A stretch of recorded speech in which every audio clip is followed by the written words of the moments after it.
जय जगन्नाथ बंधु आपको अनेक अनेक स्वागत जनावि। बर्तमान देखु ए वर्षा परिमाण बहुत बढ़ी जाइए और वर्षार शब्द भी आपको शुभुव। ये सुंदर अवसर में आपण मानक ये सुंदर संध्यार अनेक अनेक स्वागत जनावि। आपण प्रिय प्राचीन चैनल तरफ आसतु प्रभुंर से सुंदर कथा शुणा से भागवत महापुराण श्रीमद भागवत चर्चा आम सन्धार भागवत चर्चा में शुणा। आपण मानक मैंने शुभ सन्ध्या जनावि। ये मोर प्रिय भगवत प्रेमी श्रोता बंधुगण प्राचीन चैनल छात्र स्वागत सहित प्रणाम जन आपण मानक अनेक अनेक अभिनंदन जनावि। भगवान को प्रणाम जनावि। ये प्रभु समस्त कल्याण हो, समस्त मंगल हो, समस्ते सुस्थ निरामय जीवन यापन करूँ, समस्त भगवत चिंतन करूँ, समस्त कल्याण ही हो, समस्त पथ सुगम हो, स्वर्ण अक्षर लिखिबंध आसतु प्रभुंर आम पूर्व शुणी वृतासुर इंद्र वृतासुर को बद्ध कले। वृतासुर से ब्राह्मण संतान थे 10टा ब्राह्मण देव 10टा पुत्र थे। वृतासुर से यज्ञ उत्पन्न होते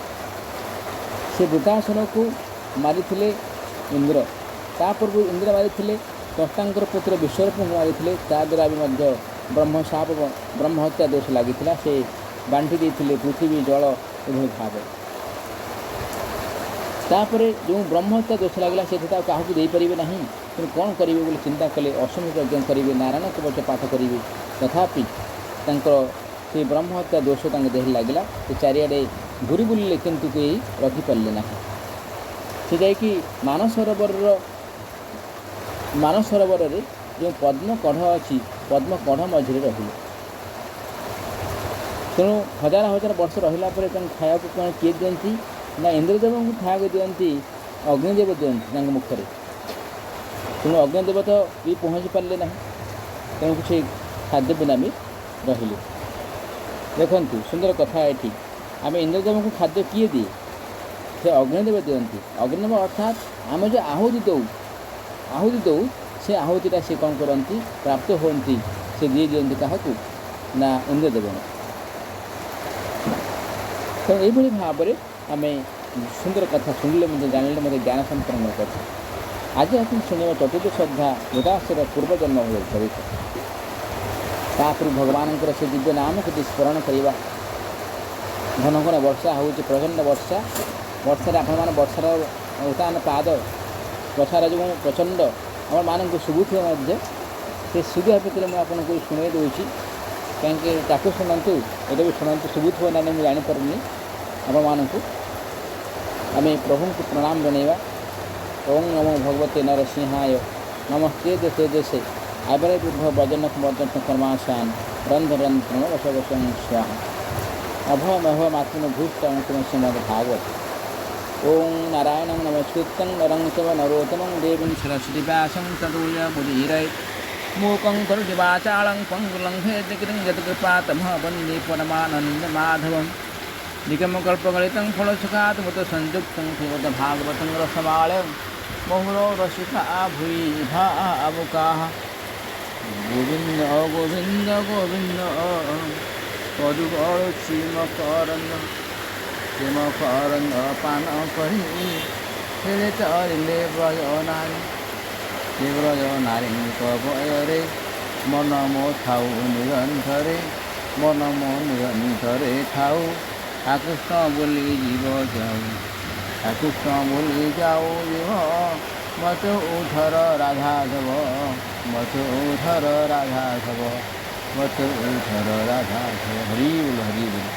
नंदन भगवान श्री कृष्ण विजय हो गए। प्रणाम प्रभु शरण प्रभु। श्री राम हे विश्वनाथ हे सर्वशक्तिमान दयार अवतार आपण मानक आपन को अनंत प्रणाम जनाऊँ। भगवान जगत कल्याण हो, समस्ते सुखर रहतु शांति रहतु यह कामना कर प्रार्थना कर। आसतु आज चतुर्थ श्रद्धा वृतासुर पूर्वजन्म चरित शुणा। वृतासुर से असुर हेले से भगवान श्रीकृष्ण को किभली प्रार्थना करुँच। भगवान श्रीकृष्ण कथा कि मन पकाउं। भगवत चिंतन किभली कर भगवत ज्ञान तांका पाखे संपूर्ण है किपरि आमे आज शुणा। आज पचारुचंती किए पचारुचंती ना महाराजा परीक्षित क्या पचारुचंती ना हे ब्राह्मण देव वृतासुर को वृतासुर पिता सुखदेव को पचारुचंती। परीक्षित कहले हे ब्राह्मण देव अर्थात सुखदेव ब्राह्मण देव कहते हे ब्राह्मण देव वृतासुर स्वभावत रज और तमगुण थिला पुणी भगवान नारायण ठारे तार सुदृढ़ भक्ति किपरि है एपरिक केतक स्थल में शुद्ध सत्यमय देवता और पवित्र हृदय ऋषि ठारे भगवान मुकुंद प्रति भक्ति उपजात होना। यही जगतर प्राणी पृथ्वीर धूलिकणा परी ये जगतर प्राणी पृथ्वीर धूलिकणा पर असंख्य अच्छा से मध्य श्रेष्ठ जीव किसी मनुष्य निजर कल्याण पर चेष्टा करते हे द्विजतम अर्थात हे ब्राह्मण को द्विजतम भी कह जाए कहीं दुईथर जन्म लाभ करते ब्राह्मण दुईथर जन्म लाभ करे प्रथमे जन्म लाभ करती मातृगर्भर द्वितीय जो व्रत समापन हुए ताकू कह द्वितीय जन्म कह जाए तेणुक ब्राह्मण देव को आम द्विज बोली कह जाए तेणु द्विजतम कह जाए। देखु ब्राह्मण देव कि श्रेष्ठ से कहती भगवान कहती आपण ब्राह्मण मुखर पार हो जाए ब्राह्मण मुखर तुम जहाँ देव मुझे ग्रहण करे जो भाव में अग्निदेव को आम जहाँ दिंती इंद्रदेव ग्रहण करती थोड़ा आम ब्राह्मण देव को जहाँ आम अर्पण करवा जहाँ देवा खाइबा को देवा जहाँ वस्त्र सब अन्न वस्त्र को देवा जहाँ को देवा से भगवान ग्रहण करते बोले कहते तेणु आम ब्राह्मण देव को आम किसी अपमान कथा कहवा ना असम्मान कथा कहवा ना से कविता पकड़ अर्थ पाखे से अनेक जन्मर पुण्य लाभ करती तेणुक से घरे जन्म लाभ करती तेणुक से कविता प्रकार से अधिकार प्राप्त होती आम पाखे ना तेणुक तेणु से सम्मानीय और सहित सम्मानस्पद ब्राह्मण देव बोली कह जाए देवतुल्य बोली कह जाए तेणुक से श्रेष्ठ और समस्त कल्याण प्राप्त तेणु हे द्विजतम से संसार मुक्ति चाहिए वाला तो विरल पुणी मुक्ति आशा करुता हजार मध्य अल्प केत जन सिद्धि वा मुक्ति लाभ करें हे महामुनि सेपरी गोटे सिद्ध तथा मुक्त पुरुषों मध्य सेपरी शांतचित महापुरुषों पाइबा तो कठिन जो मैंने एकमात्र भगवत प्राण अटंती ये परिस्थिति से वृत से पुत्र जे कि समस्त क्लेश पहुँचाऊला और महापापी था से पुणी एपरी भयंकर युद्ध अवसर में श्रीकृष्ण ठारे निजर वृत्ति सबको दृढ़ भाव लगाई पारा किपर हे प्रभु ये विषय निश्चित भाव सन्देह हो से विषय शुणा बड़ कौतूहल जात हो मृतर बल पौरुष कितने महान थिला जे से रणभूमि में देवराज को संतुष्ट करदेला ये कथा जो आम ये कथा परीक्षित महाराज पचारुचंती सुखदेव महामुनि को ये प्रश्न से प्रश्न आम मान मत उंकी मारुथ समस्त पाखे से कथा आमपाई पचारुचंती आमर मनर जो द्वंद्व को लाघव करने आमको से प्रश्न उत्तर दौरान आज परीक्षित आमपाई पचार गोटे मध्यम हिसाब से आम मन प्रश्न बसुत उठुव जे असुर होली भाव में वृतासुर असुर होकर भगवान श्रीकृष्ण को भगवत कथा किभली कहीपारा से युद्ध समय से इंद्रदेव को किभली मानसिक संतुष्ट कर पारा तो यही कथा आम मान भर जो द्वंद्व रही द्वंद्व आज मुक्त होगा जाऊँ। सुत कहले हे ऋषि मैंने भगवान सुखदेव परम श्रद्धालु राजर्षि परीक्षित ये श्रेष्ठ प्रश्न शुणी अभिनंदन कर कहले श्री सुखदेव कहले हे राजा तुम्हें सावधान हो ये इतिहास कथा शुण मुझे मोर पिता व्यासदेव देवर्षि नारद और महर्षि देवल मुहर विधिपूर्वक शुणी प्राचीन काल कथा सुरेशन देश चक्रवर्ती सम्राट चित्रकेतु राज्य शासन करुले देखते शुणु सुरेशन देश चक्रवर्ती सम्राट चित्रकेतु राज्य शासन करुले चक्रवर्ती सम्राट अर्थात हूँ आम सम्राट राजा शुणी राजा माने केते राज्य को जय कला सम्राट हूँ सम्राट अर्थात ये केते सम्राट को विजय लाभ कला से माने चक्रवर्ती सम्राट होता है राज्य से जो सम्राट चित्रकेतु थे एभली सबू सम्राट मानकर चक्रवर्ती अर्थात सारा विश्व से एक थे समस्त विजय लाभ करते से चक्रवर्ती थे राज्य में पृथ्वी निजे प्रजा इच्छानुसार अन्न रस उत्पन्न कराई समस्त जोगाऊला से राजा कोटिए संख्यार राणी थे आउ राणी मैंने बंधा से चिंतित थे से राजा संतान उत्पन्न क्षम थाए भी कौन से राणी ठार संतान उत्पन्न हो नथिले महाराज चित्रकेतुंकर कौन विषय अभाव नथिला से सुंदरता उदारता युवावस्था कुलीनता विद्या ऐश्वर्य और संपत्ति आदि सर्वगुण संपन्न थे किए चित्रकेतु थे सारा विश्व एकछत्र शासन अनेक सुंदरी राणी समस्त संपद सुखी कर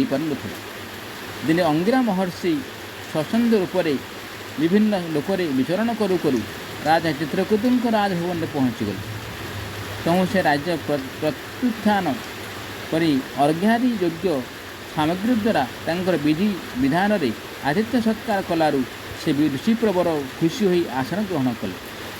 चित्रकेतु मध्य निकट में बसिले हे महाराज ऋषि निकट में भूमि बसी राजा चित्रकेतुंकर प्रति विनयी और भक्तिभाव देखी से महर्षि आदर कहले कहीं ना चित्रकेतु महाराज कौन कहले ना ऋषि कौन कले ना भूमि बसिले राजा मध्य कौन कले भूमि बसिले कहीं ना से विनयी थे भक्ति गला प्रति एक कथा आम शुणिले कि भाव आ वृद्धासुर जन्म कथा आम शुणुचे आम आसंता काली आम शुणा जे प्रकृत में वृद्धासुर कौन कले जहाँकि से असुर जन्म पाई कि कौन से असुविधा नाला असुर नथिला भितर देखूँ जी भल सब कम करे तापत्र किसी गोटे मंद आसी पहुँचे दिए खराब आसी पहुँचे दिए से तल को जावाई ये तुमर कम ना देवता मानकर कम भल लोक मान खराब कर तेणुक से चाहिए ये संसार कि भल न रुँ तुम तलू पलाई जाती तेणु समस्त भक्ति भाव जो रहा से पाखे से बदगुण पहुँचापी चेषा करती मंदिर को मैंने भूल बाट नियंती जहाँफल जन भूल करने बाध्य से मो क्षेत्र में सब भाया तेणु यहाँ कह आप तेणुक मन इंद्रिय को आम चाहिए मुझे भल हाँपाई चाहिए मो जीवन में भल हाँपाई चाहिए कि भल हाँ चाहिए भितर मुझे चाहिए सब श्रेष्ठ हेबी भल करी भल हेबी परिणाम भितर इंद्र आम इंद्रिय को ये भाव में बस कर दि जाऊँगी भूल रास्ते नहीं जाऊँगी से भाव भूल कर तेणु ये कौन है शुणा और जाना आसंता काल आप आमंत्रण रहा रोचे बंधु नमस्कार जय जगन्नाथ जय जगन्नाथ।